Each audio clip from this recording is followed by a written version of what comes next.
نحمده ونستعينه ونستغفره ونعوذ بالله من شرور أنفسنا ومن سيئات أعمالنا من يهده الله فلا مضل له ومن يضلله فلا هادي له وأشهد أن لا إله إلا الله وأشهد أن محمدًا عبده ورسوله أما بعد فإن خير الحديث كتاب الله وخير الهدي هدي محمد صلى الله عليه وسلم وشر الأمور محدثاتها وكل محدثة بدعة وكل بدعة ضلالة وكل ضلالة في النار فأعوذ بالله السميع العليم من الشيطان الرجيم من همزه ونفخه ونفثه بسم الله الرحمن الرحيم يا أيها الذين آمنوا اتقوا الله حق تقاته ولا تموتن إلا وأنتم مسلمون يا أيها الذين آمنوا اتقوا الله وقولوا قولا سديدا يصلح لكم أعمالكم ويغفر لكم ذنوبكم ومن يطع الله ورسوله فقد فاز فوزا عظيما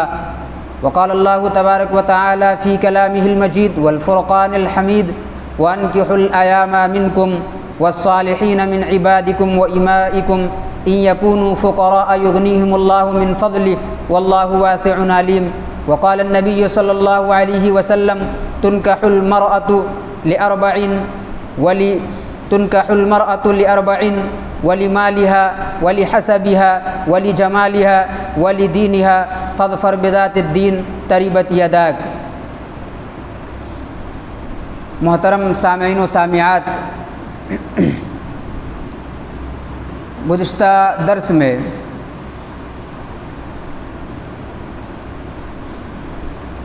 شیخ صالح المنجد رحمہ اللہ کی ایک معروف کتاب اربعون نصیحۃ لاصلاح فی بیوتنا من الداخل کہ ہمارے گھروں کو بہتر کرنے کے لیے جو 40 نصیحتیں ہیں وہ کیا ہے۔ گھر کو سنوارنے کے لیے مؤلف رحمہ اللہ نے 40 نصیحتوں کا ذکر کیا ہے۔ گھر کی بڑی اہمیت اور عظمت ہے۔ اللہ رب العالمین نے فرمایا واللہ جعل لکم من بیوتکم سکنا کہ ہم نے تمہارے لیے تمہارے گھر کو سکون کا ذریعہ بنایا ہے۔ یہ گھر ہم اور آپ کے لیے فتنوں سے بچنے کا ذریعہ ہے، عورت کے لیے پردہ کی جگہ ہے۔ اور اللہ رب العالمین جب کسی قوم سے انتقام لیتا ہے، بدلہ لیتا ہے تو اس کے گھر کو چھین لیتا ہے۔ جیسے بنو نذیر کہ یہودیوں سے اللہ رب العالمین نے جب انتقام لیا تو ان سے ان کے گھر کو چھین لیا، انہیں بے گھر کر دیا۔ گھر کی بڑی اہمیت اور فضیلت ہے، اور یہ گھر ہم اور آپ کے لیے عظیم دولت ہے، عظیم نعمت ہے اللہ رب العالمین کی جانب سے۔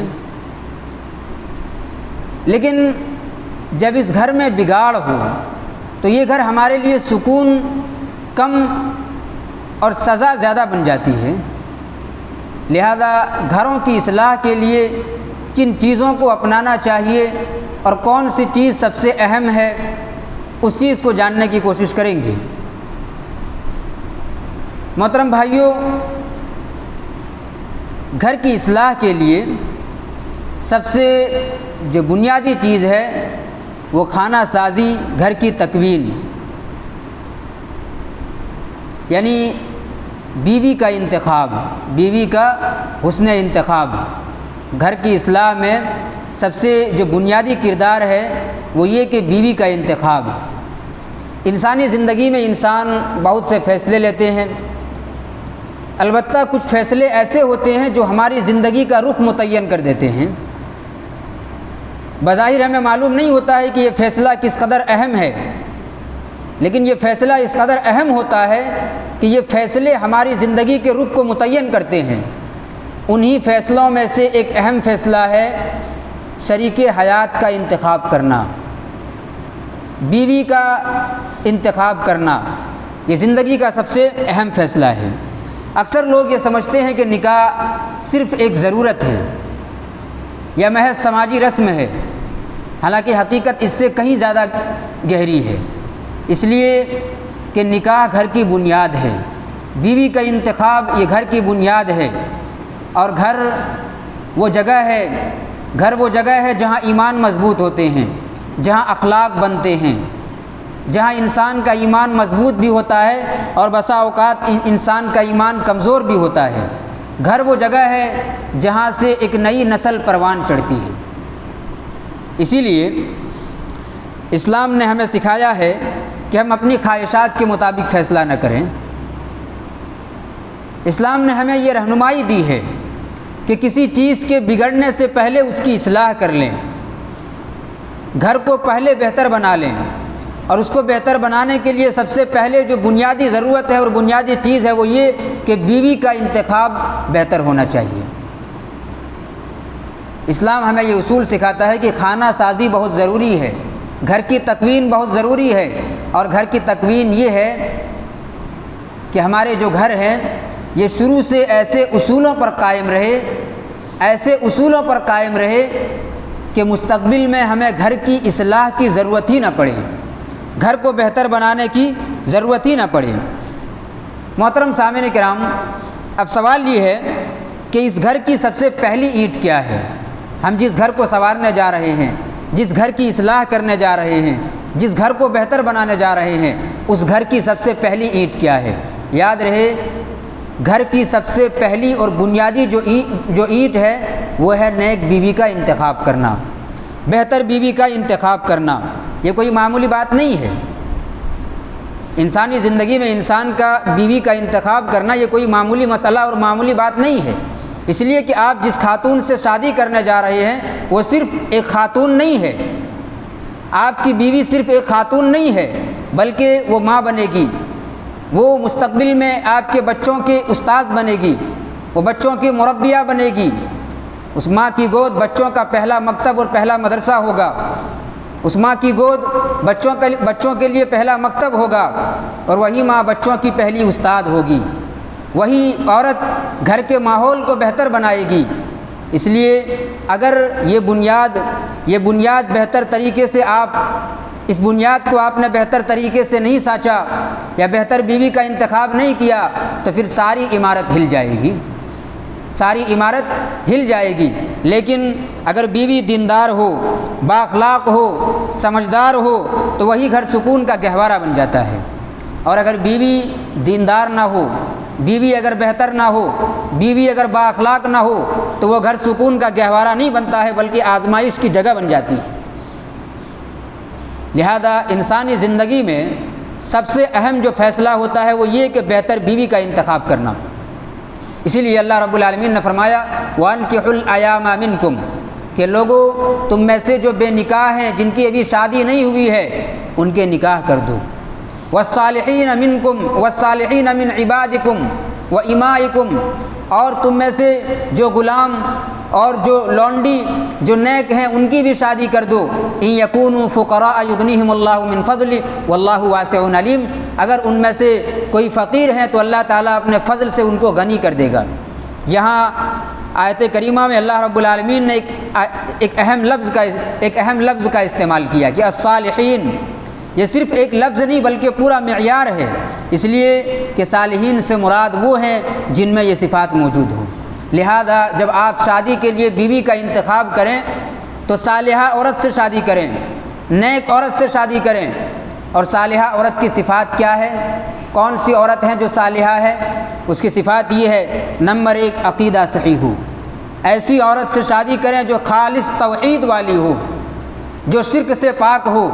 اس لیے کہ آپ اگر ایک مشرکہ عورت سے شادی کریں گے جن کا ایمان بہتر نہ ہو، جو توحید والی نہ ہو، تو کل کو آپ کے بچے بھی اسی روش پہ چل پڑیں گے۔ تو سب سے پہلے جو بنیادی بات آپ کو یاد رکھنا ہے وہ یہ کہ شادی کے لیے سب سے پہلے عورت میں آپ یہ دیکھیں کہ وہ توحید والی ہے یا نہیں، عقیدہ صحیح ہونا چاہیے، عبادت گزار ہو۔ دوسری چیز بیوی کیا ہو؟ عبادت گزار ہو، نماز کا پابند ہو، باری تعالیٰ کے ذکر و اذکار کرتی ہو، قرآن کی تلاوت کرتی ہو، قرآن سے ان کا تعلق مضبوط ہو، اللہ رب العالمین سے ان کا تعلق مضبوط ہو۔ اس لیے کہ جس خاتون کا اپنے رب سے تعلق مضبوط نہیں ہے اس کا آپ سے کبھی بھی تعلق مضبوط نہیں ہو سکتا ہے۔ نیک عورت کی تیسری پہچان یہ ہے کہ اخلاق درست ہو، سچ بولنے والی ہو، جن کے اندر حیا ہو، جو پردہ کرنے والی ہو، اسی طریقے سے نرم مزاج کی ہو، بات بات پہ زبان درازی نہ کرے، آپ کے لیے سکون بننے کے بجائے سر درد بن جائے۔ اسی طریقے سے امانت داری ان کے اندر ہو، نرم مزاج ہو، شیریں بیاں ہو، شیریں گفتگو کرنے والی ہو، جن کی باتوں میں مٹھاس ہو، جن کی باتوں میں لچک ہو، جن کی باتوں میں نرمی ہو۔ اور جو عورتیں جن کی زبان لمبی ہوتی ہے، بات بات پہ شوہر سے لڑائیاں کرتی ہے، بات بات پہ شوہر سے جھگڑا کرتی ہے، اور بات بات پہ شوہر کی نافرمانی کرتی ہے، ایسی عورتیں کبھی بھی گھر کو بہتر بننے نہیں دیتی ہیں۔ ایسی عورتیں کبھی بھی گھر کو بہتر بننے نہیں دیتی ہے۔ عورت چاہے تو گھر کو جنت بھی بنا سکتی ہے، اور عورت چاہے تو گھر کو جہنم بھی بنا سکتی ہے۔ جو توحید والی ہوتی ہے وہ گھر کو جنت بناتی ہے۔ جن کا ایمان درست نہ ہو، جو عبادت گزار نہ ہو، جن کا باری تعالیٰ سے تعلق مضبوط نہ ہو، جو نماز نہ پڑھتی ہو، ایسی عورتیں گھر کو جہنم بنا دیتی ہے۔ ایسی عورتوں سے اپنے آپ کو محفوظ رکھیں، اور ایسی عورتوں کے یہاں کبھی بھی آپ خطبہ نہ بھیجیں۔ خطبہ یعنی نکاح کا پیغام نہ بھیجیں۔ محترم بھائیو، اس آیت کریمہ میں اللہ رب العالمین نے یہ واضح کر دیا کہ نکاح نیکی کی بنیاد پر کرو، اس لیے کہ نکاح صرف خواہش تسکین کا ذریعہ نہیں ہے، نکاح صرف سکون حاصل کرنے کا ذریعہ نہیں ہے، بلکہ نکاح ایک ذمہ داری ہے، ایک امانت ہے، ایک نسل کی تربیت کا آغاز ہے۔ نکاح صرف آپ نکاح تسکین کے لیے نہیں کر رہے ہیں، ایک نسل کی تربیت کا آغاز کر رہے ہیں، ایک نئی زندگی کی شروعات کر رہے ہیں۔ لہٰذا جب زندگی کی شروعات کر رہے ہیں تو زندگی کو بہتر بنانے کی کوشش کریں۔ محترم بھائیو، اب سوال پیدا ہوتا ہے کہ بیوی کے انتخاب میں کن چیزوں کا پاس و لحاظ رکھنا ضروری ہے، کن معیار کو دیکھنا چاہیے، کیا دیکھ کر شادی کرنا چاہیے، کیا طریقہ ہے؟ نبی اکرم صلی اللہ علیہ وسلم نے فرمایا، تنکح المرأۃ لأربع، لمالها ولحسبها ولجمالها ولدینها فاظفر بذات الدین تربت یداک۔ نبی اکرم صلی اللہ علیہ وسلم نے فرمایا کہ عموماً لوگ 4 بنیادوں پر نکاح کرتے ہیں، 4 چیزوں کو دیکھ کر لوگ نکاح کرتے ہیں۔ تنکح المرأۃ لأربع، 4 وجوہات کی بنیاد پر لوگ نکاح کرتے ہیں۔ لمالہا، عورت کی مال کو دیکھ کر، مال و دولت کو دیکھ کر۔ بعض افراد ایسے ہوتے ہیں جو عورت میں محض مالداری دیکھتی ہے کہ پیسے والی ہے یا نہیں ہے۔ یاد رہے کہ پیسے کی بنیاد پر گھر کی اصلاح کبھی بھی ممکن نہیں ہے۔ وہ پیسے لا کر آپ کی زندگی کو سنوار سکتی ہے، مگر آپ کی آخرت کو نہیں سنوار سکتی۔ وَلِحَسَبِهَا، بعض افراد حسب و نسب دیکھ کر شادی کرتے ہیں کہ اونچے خاندان اور اعلیٰ خاندان کے ہے یا نہیں ہے، ان کا نسب کیسا ہے، ان کا نسب کس معیار کا ہے۔ یاد رہے کہ خاندان آپ کو عزت دے سکتا ہے، مگر خاندان آپ کے کردار کو بہتر نہیں بنا سکتا ہے۔ ولی جمالہا، خوبصورتی کو دیکھ کر، بعض افراد محض خوبصورتی کو دیکھ کر شادی کرتے ہیں۔ بعض افراد بیوی کے انتخاب میں صرف خوبصورتی کو ترجیح دیتے ہیں، لیکن یاد رہے یہ حسن فانی ہے، خوبصورتی ہمیشہ رہنے والی نہیں ہے۔ اور سب سے اہم یہ کہ جس حسن کو تم دیکھ کر شادی کر رہے ہو، اور شادی میں تم نے بیوی کے لیے محض خوبصورتی کو معیار بنایا، یاد رہے یہ خوبصورتی ہمیشہ رہنے والی نہیں ہے۔ اگر یہ خوبصورتی باقی بھی رہ جائے کچھ سالوں تک، لیکن بیوی کا رویہ اگر تمہارے ساتھ بہتر نہیں ہے، بیوی با اخلاق نہیں ہے، بیوی کی بات کرنے کا سلیقہ اور لہجہ آپ کے ساتھ بہتر نہیں ہے، تو یہی حسین بیوی، یہی خوبصورت بیوی آپ کے لیے وبال جان بن جائے گی۔ اسی حسین بیوی کو آپ دیکھنا ناپسند کریں گے، آپ کی آنکھیں پسند نہیں کرے گی کہ آپ اپنی حسین بیوی کو دیکھیں۔ کب؟ جب بیوی حسین ہو لیکن رویہ بہتر نہ ہو، گفتگو کرنے کا طریقہ بہتر نہیں ہو، بات بات پہ تو تڑاک پہ اتر آئے۔ لہذا شادی میں حسن کو صرف معیار نہ بنائیں، اس لیے کہ یہ وقت کے ساتھ بدل جاتا ہے۔ خوبصورتی ہمیشہ رہنے والی چیز نہیں ہے، 40-45 سال کے بعد چہرے میں جھریاں پڑ جاتی ہیں۔ لہذا محض خوبصورتی کو نکاح کا معیار نہیں بنانا چاہیے۔ چوتھی چیز اللہ کے نبی نے فرمایا وَلِدِينِهَا، یہ وہ معیار ہے جسے اسلام اصل قرار دیتا ہے، یہ اصل معیار ہے کہ دینداری کو دیکھ کر شادی کریں۔ یہ 4 اسباب بیان کرنے کے بعد نبی اکرم صلی اللہ علیہ وسلم نے یہ 4 اسباب بیان کرنے کے بعد لمالہا ولی حسبہا ولی جمالہا ولی دینہا، یہ 4 اسباب بیان کرنے کے بعد نبی اکرم صلی اللہ علیہ وسلم نے فرمایا کہ فظفر بذات الدین، تم دینداری کو ترجیح دو۔ یہ نبی اکرم صلی اللہ علیہ وسلم مشورہ نہیں دے رہے ہیں، بلکہ کامیابی کا راز بتا رہے ہیں کہ اگر زندگی میں کامیاب ہونا چاہتے ہو تو شادی کے وقت دینداری کو ترجیح دو۔ عورت میں یہ دیکھو کہ وہ عورت دیندار ہے یا نہیں ہے، اس لیے کہ یہ کامیابی کا راز ہے، کامیابی کا ضامن اسی میں ہے کہ آپ دیندار عورت سے شادی کریں۔ اب یہاں سوال یہ پیدا ہوتا ہے کہ اس کا یہ مطلب ہے کہ آدمی جب شادی کرے تو مال کو نہ دیکھے، حسب و نسب کو نہ دیکھے، خوبصورتی کو نہ دیکھے؟ یاد رہے اسلام ان چیزوں سے منع نہیں کرتا ہے۔ آپ مال دیکھ کر بھی شادی کریں، آپ خوبصورتی دیکھ کر بھی شادی کریں، آپ حسب و نسب دیکھ کر بھی شادی کریں، لیکن انہی کو معیار نہ بنائیں۔ نکاح کا جو معیار ہے وہ دینداری کو بنائیں۔ مال کو دیکھیں، حسب و نسب کو دیکھیں، لیکن جو معیار بنانا ہے آپ کو وہ دینداری کو معیار بنانا ہے۔ اس لیے کہ حسن وقت کے ساتھ بدل جاتا ہے، مال وقت کے ساتھ ختم ہو جانے والا ہے، لیکن جو دینداری ہے یہ تا حیات باقی رہنے والی ہے۔ جو دینداری ہے وہ زندگی بھر باقی رہنے والی ہے۔ اس لیے کہ دین وہ چیز ہے جو انسان کے اندر اللہ کا خوف پیدا کرتا ہے، جو اللہ رب العالمین سے انسان کو قریب کرتا ہے، اور ہر حال میں صحیح فیصلہ کرنے کی طاقت و قوت اللہ رب العالمین انسان کو دیتا ہے۔ لہذا انسان کو دینداری کو ترجیح دینی چاہیے اور دیندار بیوی کو ترجیح دینی چاہیے۔ انسانی زندگی میں انسان بسا اوقات خوبصورت بیوی کو ترجیح دیتا ہے اور دینداری کو نہیں دیکھتا ہے۔ آپ دیکھیں کتنی ایسی شادیاں ہیں جو سالوں سالہ بعد ٹوٹ جاتی ہیں، طلاق اور خلا کے واردات پیش آتے ہیں، اور بعض افراد ایسے ہیں جنہوں نے شادیاں کی، دینداری کو ترجیح دی، دینداری کو معیار بنایا۔ بیوی بہت زیادہ خوبصورت نہیں ہے، بیوی بہت زیادہ خوبصورت نہیں ہے، لیکن بااخلاق ہے، دیندار ہے، وفادار ہے، حیا والی ہے، پردے والی ہے، نماز پڑھنے والی ہے۔ ایسی عورتیں گھر کو جنت بنا دیتی ہیں۔ ایسی عورتیں عورت کے لیے، شوہر کے لیے سکون کا ذریعہ ہوتی ہے۔ لہذا عورت کو بھی چاہیے کہ وہ دیندار بنے، اور مرد کو چاہیے کہ وہ دیندار عورت تلاش کریں۔ اسی طریقے سے عورت بھی جب شادی کرے تو وہ بھی دیندار مرد کا انتخاب کریں۔ یہ انسانی زندگی میں کیا ہے؟ سب سے اہم اور ضروری ہے۔ اس لیے کہ نیک بیوی جو ہے وہ دنیا کا سب سے قیمتی متاع ہے، سب سے قیمتی سامان ہے۔ نبی اکرم صلی اللہ علیہ وسلم نے فرمایا الدنیا کلھا متاع وخیر متاع الدنیا المرأۃ الصالحہ، کہ یہ جو دنیا ہے یہ پوری کی پوری فائدہ اٹھانے والی سامان ہے۔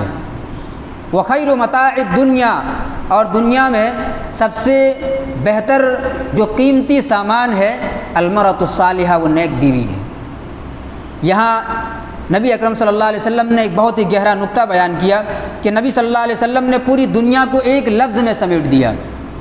نبی صلی اللہ علیہ وسلم نے اس حدیث کے اندر الدنیا کلھا متاع وخیر متاع الدنیا المرأۃ الصالحہ، یہاں آپ صلی اللہ علیہ وسلم نے لفظ متاع کے ذریعہ پوری دنیا کو ایک لفظ میں سمیٹ دیا کہ یہ جو پوری دنیا ہے یہ عارضی فائدہ اٹھانے کی چیز ہے، وقتی فائدہ اٹھانے کی چیز ہے، اور اس فائدہ اٹھانے والی چیز میں سب سے جو قیمتی چیز ہے، سب سے جو قیمتی خزانہ ہے المرأۃ الصالحہ، وہ نیک بیوی ہے۔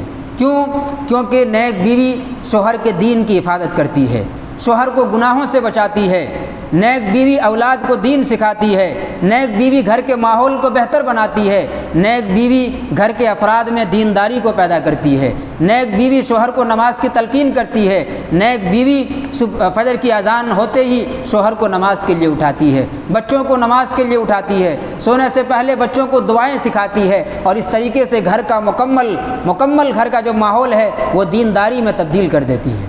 اسی لیے نبی اکرم صلی اللہ علیہ وسلم نے فرمایا کہ الدنیا کلھا متاع وخیر متاع الدنیا المرأۃ الصالحہ، دنیا کا سب سے جو قیمتی خزانہ ہے وہ نیک بیوی ہے۔ گویا کہ انسان کو اگر نیک بیوی اگر مل جائے تو اس نے دنیا کا سب سے قیمتی خزانہ پا لیا۔ نیک بیوی کا ملنا دنیا کی عظیم دولت کا مل جانا ہے، یہ اللہ رب العالمین کی بہت عظیم نعمت ہے۔ لہذا بیوی کے انتخاب میں غور و فکر ضروری ہے، اس لیے کہ تم ایک نسل کی بنیاد رکھنے جا رہے ہو۔ جب دیندار بیوی منتخب کر لوگے تو پھر انسانی زندگی میں انسان کا زندگی بہتر ہو جاتا ہے۔ محترم بھائیوں، اسی طریقے سے بیوی کے اندر آخرت کی فکر ہونی چاہیے۔ آخرت کی فکر یعنی آخرت کی فکر میں شوہر کی مدد کرنے والی ہو۔ اختصار کے ساتھ میں چند باتوں کو آپ کے سامنے بیان کروں کہ وہ صفات جو بیوی کے اندر ہونا چاہیے۔ پہلی صفت یہ کہ شوہر کے لیے وہ آخرت کی فکر میں معاون ہو۔ نبی اکرم صلی اللہ علیہ وسلم نے فرمایا ایسی مومنہ عورت سے شادی کرو جو اخروی معاملات میں تمہارا تعاون کرے۔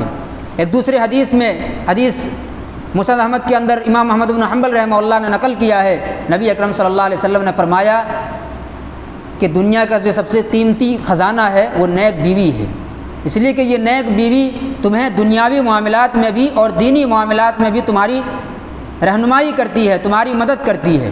تو دینی اور دنیاوی معاملات میں جو تعاون کرنے والی ہو وہ کیا ہے؟ نیک بیوی ہے۔